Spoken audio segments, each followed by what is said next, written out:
Kenyataan yang ada, orang-orang yang berbuat syirik, kuburiyun dan ahlul bidah, pada hakikatnya mereka tidak punya adab kepada Allah dan gak punya adab kepada siapa? Kepada Rasulullah SAW. Kenapa? Rasulullah melarang perbuatan bidah, mereka melakukan bidah. Rasulullah melarang perbuatan bidah. Rasulullah melarang perbuatan syirik, Allah melarang perbuatan syirik, mereka berbuat syirik. Jadi kalau kita lihat kuburiyun, orang-orang yang nyembah kubur dan orang berbuat syirik, nggak punya adab kepada Allah.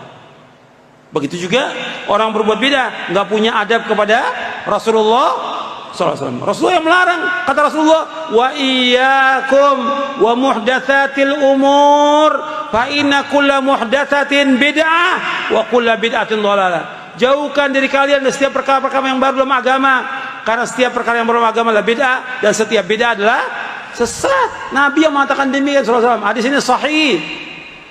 Riwayat Ahmad, Abu Daud, Tirmidzi, Al-Hakim dan yang lainnya sahih. Sanadnya sahih. Nabi mengatakan semua bid'ah sesat.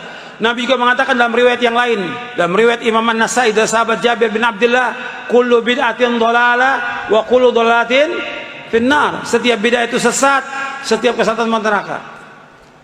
Orang yang berbuat bid'ah pada hakikatnya dia tidak punya adab kepada Rasulullah dan berani menantang Rasulullah sallallahu alaihi wasallam.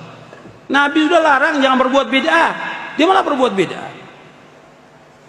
Dan kita harus katakan yang bid'ah itu bid'ah, jangan diganti dengan bahasa yang lain.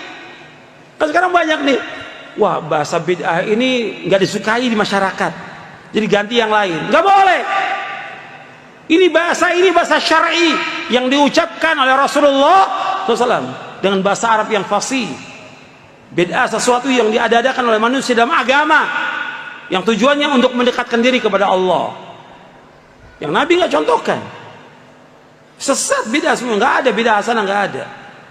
Dan kita katakan yang bid'ah itu bid'ah, yang sunnah itu sunnah, nggak boleh campur aduk.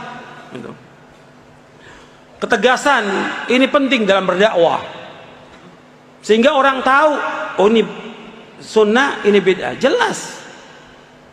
Sehingga orang mengikuti yang sunnah, menjauhi yang bid'ah, mengikuti tauhid, menjauhkan syirik.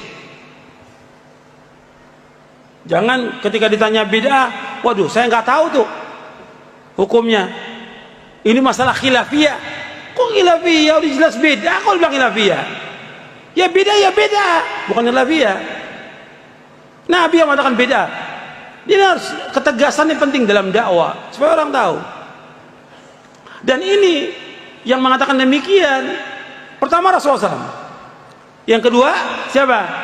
Para sahabat. Para sahabat ketika orang berbuat satu yang baru dalam agama yang Nabi nggak contohkan, langsung mereka katakan bid'ah. Langsung mengatakan bid'ah. Saya ambil contoh satu dari ribuan contoh. Satu dari ribuan contoh ya, bukan puluhan lagi.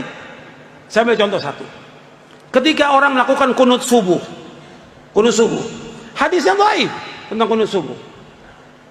Subuh terus, bukan kunut nazilah, kunut subuh.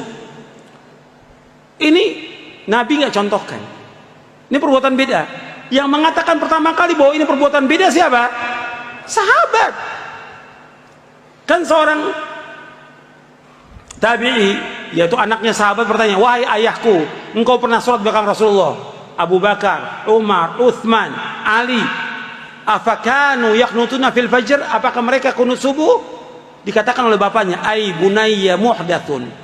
Dan riwayat yang lain, riwayat Nasai lebih jelas lagi, ai bunayya bid'atun, wahai anakku kunut subuh itu bid'ah. Jelas bid'ah. Sekarang ada 1000 ulama mengatakan kunut subuh nggak bid'ah, sahabat mengatakan bid'ah, yang kita ikut siapa? Sahabat. Karena Nabi menyuruh kita mengikuti siapa?